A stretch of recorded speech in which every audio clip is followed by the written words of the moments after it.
मुरली अमृत की धारा है धारा, जो देती दुखों से किनारा। मुरली अमृत की धारा है धारा, जो देती दुखों से किनारा।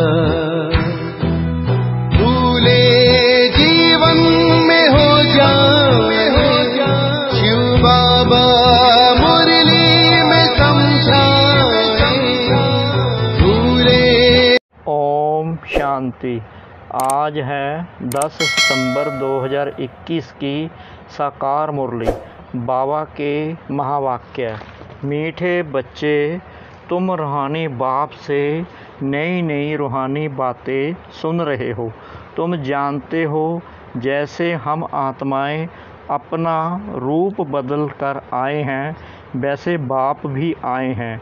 प्रश्न: छोटे छोटे बच्चे बाप की समझाने पर अच्छी रीति ध्यान दें तो कौन सा टाइटल ले सकते हैं? उत्तर: स्पिरिचुअल लीडर का। छोटे बच्चे अगर कोई हिम्मत का काम करके दिखाएं, बाप से जो सुनते हैं उस पर ध्यान दें और दूसरों को समझाएं तो उन्हें सब बहुत प्यार करेंगे। बाप का नाम भी बाला हो जाएगा। गीत। छोड़ भी दे आकाश सिंहासन। छोड़ भी दे आकाश सिंहासन, छोड़ भी दे आकाश सिंहासन, इस धरती पर आया रे। ओम शांति। बच्चों ने बुलाया, बाप ने रिस्पॉन्ड किया। प्रैक्टिकल में बच्चे क्या कहते हैं कि बाबा आप फिर से रावण राज्य में आ जाओ। अक्षर भी है ना, फिर से माया का परछाया पड़ा है। माया कहा जाता है रावण को, तो पुकारते हैं रावण राज्य आ गया है, इसलिए अब फिर से आ जाओ। रावण के राज्य में यहाँ बहुत दुख है। हम बहुत दुखी पाप आत्मा बन पड़े हैं। अभी बाप प्रैक्टिकल में है। बच्चे जानते हैं फिर से वही महाभारत लड़ाई भी खड़ी है। बाप ज्ञान और राजयोग सिखला रहे हैं, बुलाते भी हैं, हे निराकार परम पिता परमात्मा, निराकार से आकर साकारी रूप लो, रूप बदलो। बाप समझाते हैं तुम भी वहाँ के रहने वाले हो, ब्रह्मा महातत्व बा निराकारी दुनिया में। तुमने भी रूप बदला है, यह कोई नहीं जानते हैं। जो आत्मा निराकार है वहीं आकर साकार शरीर धारण करती है, वह है निराकारी वर्ल्ड, यह है साकारी दुनिया, और वह है सडल वर्ल्ड आकारी दुनिया, वह अलग है। तुम्हारी बुद्धि में है हम शांति धाम व निर्वाण धाम से आते हैं। बाप को जब पहले पहले नई रचना रचनी होती है तो सूक्ष्म वतन को ही रचेंगे। सूक्ष्म वतन में अभी तुम जा सकते हो, फिर कभी जाने का नहीं होता। पहले पहले तुम वाया सूक्ष्म वतन से नहीं आते हो, सीधे आते हो। अभी तुम सूक्ष्म वतन में आ जा सकते हो। पैदल आदि जाने की बात नहीं है, यह साक्षात्कार होता है। तुम बच्चों को मूल वतन का भी साक्षात्कार हो सकता है, परंतु जा नहीं सकते। वैकुंठ का भी साक्षात्कार हो सकता है, जा नहीं सकते हैं, जब तक संपूर्ण पवित्र नहीं बने हैं। तुम ऐसे नहीं कह सकते कि हम सूक्ष्म वतन में जा सकते हैं। तुम साक्षात्कार कर सकते हो, शिव बाबा और दादा, और तुम बच्चे हो। तुम बच्चे कैसे नई नई रूहानी बातें सुनते हो, यह बातें दुनिया में कोई नहीं जानते। भल कहते हैं इनकॉर्पोरियल वर्ल्ड, परंतु यह पता नहीं है कि वह कैसी होती है। पहले तो आत्मा को ही नहीं जानते तो निराकारी दुनिया को फिर क्या जानेंगे। बाप पहले पहले आकर आत्मा का रियलाइजेशन कराते हैं। तुम आत्मा हो, फिर रूप बदला है, अर्थात निराकार से साकार में आए हो। अभी तुम समझते हो हमारी आत्मा 84 जन्म कैसे भोगती है। वह सारा पाठ आत्मा में रिकॉर्ड माफिक भरा हुआ है। पहले ये बातें सुनाते थे। बाप कहते हैं अभी तुमको गुहा रमणीक बातें सुनाता हूँ जो तुम आगे नहीं जानते थे, वह अभी जानते हो। नई नई पॉइंट्स बुद्धि में आती जाती हैं, इसलिए दूसरों को भी झट समझा सकते हो। दिन प्रतिदिन यह ब्राह्मणों का झाड़ बढ़ता जाता है, यहीं फिर देवी झाड़ बनना है। ब्राह्मण ही वृद्धि को पाएंगे। देखने में कैसे छोटे आते हैं। जैसे वर्ल्ड के नक्शे में इंडिया देखते हैं तो कितनी छोटी दिखाई पड़ती है, वास्तव में इंडिया है कितनी बड़ी।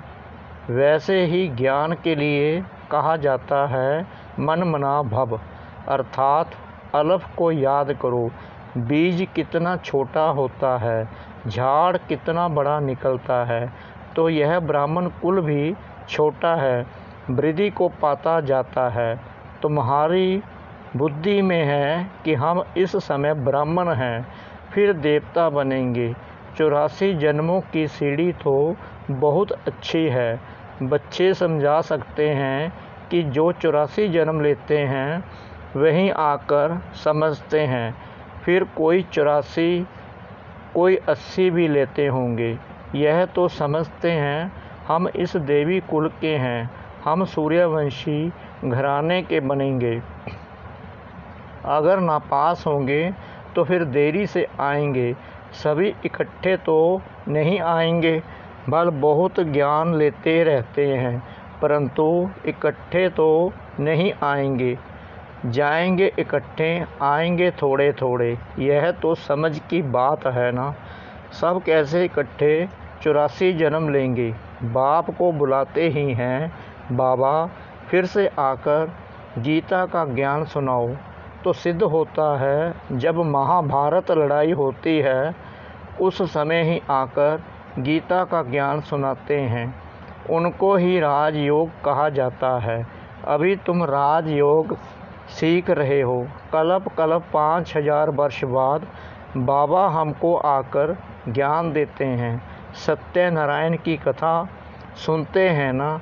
यह कहाँ से आए फिर कहाँ गए जानते नहीं हैं। बाप समझाते हैं बच्चे, यह रावण की परछाया जो पड़ी है, अब ड्रामा अनुसार रावण राज्य खत्म होना है। सतयुग में है राम राज्य और इस समय है रावण राज्य। अभी तुम समझते हो हमारे में जो ज्ञान आया है वह इस दुनिया में किसको है नहीं। हमारी यह नई पढ़ाई है नई दुनिया के लिए। गीता में कृष्ण का नाम लिखा है, वह तो पुरानी बात हुई ना। तुम अभी नई बातें सुन रहे हो। कहेंगे यह तो कभी नहीं सुना। शिव भगवानुवाच, हम तो कृष्ण भगवानुवाच सुनते आए थे। तुम नई दुनिया के लिए एवरीथिंग न्यू सुनते हो। यह सब जानते हैं कि भारत प्राचीन है, परंतु कब था। इन लक्ष्मी नारायण का राज्य कैसे चला, इन्होंने कैसे राज्य पाया, फिर कहाँ चला गया, यह किसकी भी बुद्धि में नहीं आता। क्या हुआ जो इन्हों का राज्य खत्म हो गया, किसने जीत पाई, कुछ भी समझते नहीं। वो लोग तो सतयुग को लाखों वर्ष दे देते हैं।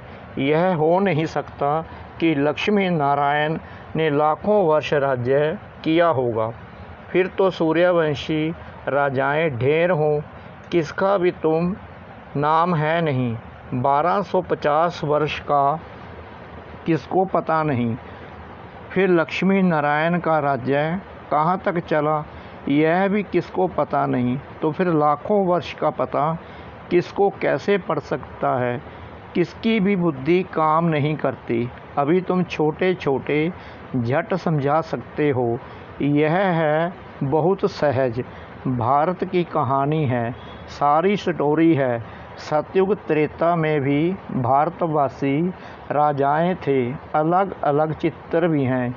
यहाँ तो हजारों वर्ष कह देते हैं। बाप कहते हैं यह है ही 5000 वर्ष की कहानी। आज से 5000 वर्ष पहले लक्ष्मी नारायण का राज्य था, डिनाइस्टी थी। फिर पुनर्जन्म लेना पड़े। छोटी छोटी बच्चियाँ इतना थोड़ा भी बैठ समझाएं तो समझेंगे। यह तो बहुत अच्छी नॉलेज पड़ी हुई है। यह स्पिरिचुअल नॉलेज सिवाय स्पिरिचुअल फादर और कोई के पास है नहीं। तुम कहेंगे हमको भी स्पिरिचुअल फादर ने आकर बताया है। आत्मा शरीर द्वारा सुनती है। आत्मा ही कहेगी कि हम फलाना बनते हैं। सेल्फ को मनुष्य रियलाइज़ नहीं करते हैं। हमको बाप ने रियलाइज़ कराया है। हम आत्मा 84 जन्म पूरे लेते हैं। ऐसी ऐसी बातें बैठ समझाएं तो कहेंगे इनको तो बहुत अच्छी नॉलेज है। गॉड नॉलेजफुल है। गाते भी हैं God is knowledgeful, blissful, liberator, guide. परंतु कहाँ ले जाने वाला है यह कोई नहीं जानते। यह बच्चे समझा सकते हैं। स्पिरिचुअल फादर नॉलेजफुल है, इसको ब्लिसफुल कहा जाता है। लिबरेट तब आकर करते हैं जब मनुष्य बहुत दुखी होते हैं। एक रावण का राज्य होता है। हेवनली गॉड फादर कहा जाता है। हेल को रावण राज्य कहा जाता है। यह नॉलेज किसको बैठ सुनाओ, झट कहेंगे यह सबको चलकर सुनाओ। परंतु धारणा बहुत अच्छी चाहिए। प्रदर्शनी के चित्रों की मैगज़ीन भी है और भी समझेंगे तो इस पर बहुत सर्विस कर सकते हैं। यह बच्ची भी यानी जयंती बहन लंदन में वहाँ अपनी टीचर को समझा सकती है। वहाँ लंदन में यह सर्विस कर सकते हैं। दुनिया में ठगी बहुत है ना। रावण ने एकदम सबको ठग बना दिया है। बच्चे सारे वर्ल्ड की हिस्ट्री ज्योग्राफी समझा सकते हैं। लक्ष्मी नारायण का राज्य कितना समय चला, फिर फलाने संबत से इस्लामी बौद्धी क्रिश्चियन आते हैं। वृद्धि होते होते वैरायटी धर्मों का झाड़ कितना बड़ा हो जाता है। आधा कल्प बाद और धर्म आते हैं। ऐसी ऐसी बातें यह बैठ सुनाए तो सुनने वाले इनको कहेंगे यह तो स्पिरिचुअल लीडर है, इनमें स्पिरिचुअल नॉलेज है। यह फिर कहेगी यह नॉलेज तो इंडिया में मिल रही है, स्पिरिचुअल गॉड फादर दे रहे हैं। वह है बीज रूप। यह उल्टा झाड़ है। बीज है नॉलेजफुल। बीज को झाड़ की नॉलेज होगी ना। यह वैरायटी रिलीजन का झाड़ है। भारत का डीटी रिलीजन इनको कहा जाता है। पहले लक्ष्मी नारायण का राज्य, फिर होता है राम सीता का राज्य। आधा कल्प यह चलता है। फिर बाद में आते हैं इस्लामी। झाड़ वृद्धि को पाता रहता है। ऐसे जाकर यह बच्ची भाषण करे और समझाए कि यह वृक्ष कैसे इमर्ज होता है, यह सृष्टि चक्कर कैसे फिरता है। हम समझा सकते हैं विलायत में तो और कोई है नहीं। यह बच्ची जाकर समझाए कि अभी आयरन एज का अंत है, गोल्डन एज आने वाला है, तो वे लोग बहुत खुश होंगे। बाबा युक्ति बतलाते रहते हैं, इस पर ध्यान देना चाहिए। छोटे बच्चों को मान बहुत मिले। छोटा कोई हिम्मत का काम करते हैं तो उनको बहुत प्यार करते हैं। बाप को यह होता है कि ऐसे ऐसे बच्चे इसमें अटेंशन दे तो स्पिरिचुअल लीडर बन जाएं। स्पिरिचुअल गॉड फादर ही बैठ नॉलेज देते हैं। कृष्ण को गॉड फादर कहना भूल है। गॉड तो है निराकार, हम सब आत्माएं ब्रदर्स हैं। वह बाप है। सब आयरन एज में जब दुखी होते हैं तब बाप आते हैं। जब फिर आयरन एज होता है तो बाप को गोल्डन एज स्थापन करने आना होता है। भारत प्राचीन सुखधाम था, हेवन था। बहुत थोड़े मनुष्य थे, बाकी इतनी सब आत्माएं कहाँ थी? शांति धाम में थी ना। तो ऐसे समझाना चाहिए, इसमें डरने की बात नहीं। यह तो कहानी है। कहानी खुशी से बताई जाती है। वर्ल्ड की हिस्ट्री ज्योग्राफी कैसे रिपीट होती है, उनको कहानी भी कह सकते हैं, नॉलेज भी कह सकते हैं। तुमको तो यह पक्की याद होनी चाहिए। बाप कहते हैं, मेरी आत्मा में सारे झाड़ का ज्ञान है जो मैं रिपीट करता हूँ। नॉलेज फॉर बाप बच्चों को नॉलेज दे रहे हैं। यह जाकर नॉलेज देगी तो कहेंगे आप औरों को भी बुलाओ।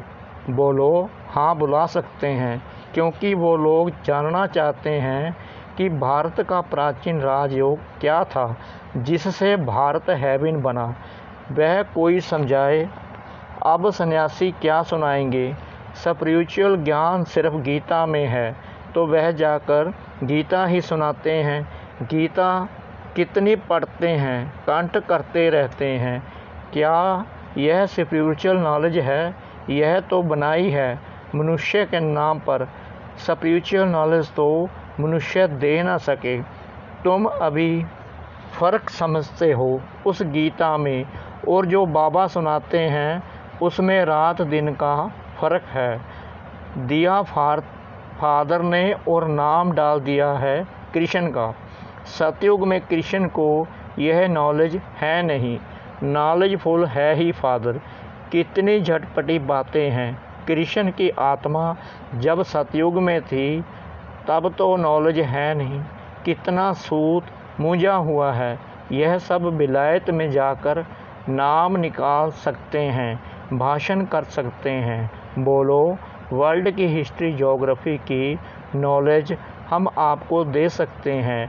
गॉड हेवन स्थापन कैसे करते हैं, वह हेवन से फिर हेल कैसे बनता है, सो हम आपको समझाते हैं। यह बैठ लिखें फिर देखें हम कोई पॉइंट भूले तो नहीं हैं, फिर याद करके लिखें। ऐसे प्रैक्टिस करने से बहुत अच्छा लिखेंगे, बहुत अच्छा समझाएंगे तो नाम वाला हो जाएगा। यहाँ से भी बाबा कोई को बाहर भेज सकते हैं। यह जाकर समझाएं तो भी बहुत अच्छा है। 7 दिन में भी बहुत होशियार हो सकते हैं। बुद्धि में धारण करना है बीज और झाड़। डिटेल समझानी है। चित्रों पर बहुत अच्छी रीति समझा सकते हैं। सर्विस का शौक़ होना चाहिए। बहुत ऊंच मर्तबा हो जाएगा। नॉलेज बड़ी सहज है। यह है पुरानी छीछी दुनिया। स्वर्ग के आगे यह पुरानी दुनिया जैसे गोबर मिसल है। इनसे बांस आती है। वह है सोने की दुनिया। यह है गोबर की दुनिया। तुम बच्चे जानते हो, अभी हम यह शरीर छोड़ जाकर प्रिंस प्रिंसेस बनेंगे। ऐसे स्कूल में पढ़ने जाएंगे। वहाँ ऐसे विमान होंगे, फुल प्रूफ होंगे। यह खुशी बच्चों को अंदर दे रहे तो कभी भी कोई बात में रोना नहीं आए। तुम समझते हो ना कि हम प्रिंस प्रिंसेस बनेंगे, तो तुमको क्यों नहीं अंदर में खुशी होनी चाहिए। भविष्य में ऐसे स्कूल में जाएंगे, यह करेंगे। बच्चों को पता नहीं क्यों भूल जाता है। बहुत नशा चढ़ना चाहिए। अच्छा, मीठे मीठे सिगला दे बच्चों प्रति माता पिता बाप दादा का याद प्यार और गुड मॉर्निंग। रूहानी बाप की रूहानी बच्चों को नमस्ते। हम रूहानी बच्चों की रूहानी बाप दादा को श्रद्धा भरी प्रेम भरी नमस्ते। शुक्रिया बाबा, शुक्रिया बाबा, शुक्रिया बाबा इस मीठी मुरली के लिए। धारणा के लिए मुख्य सार। इस पुरानी छीछी गोबर मिश्र दुनिया को बुद्धि से भूल सतयुगी दुनिया को याद कर अपार खुशी व नशे में रहना है, कभी भी रोना नहीं है।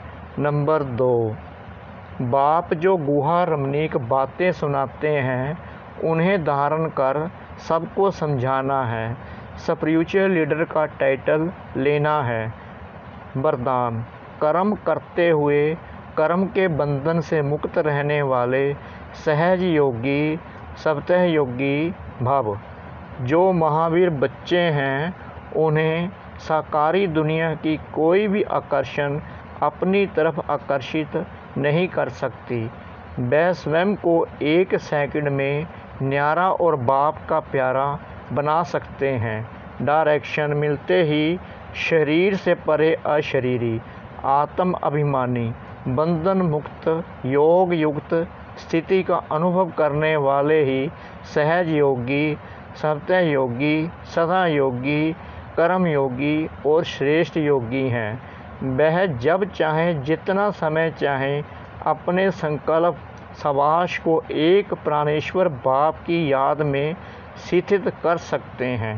स्लोगन, एक रस स्थिति के श्रेष्ठ आसन पर विराजमान रहना यही तपस्वी आत्मा की निशानी है। एक रस स्थिति के श्रेष्ठ आसन पर विराजमान रहना यही तपस्वी आत्मा की निशानी है। ओम शांति।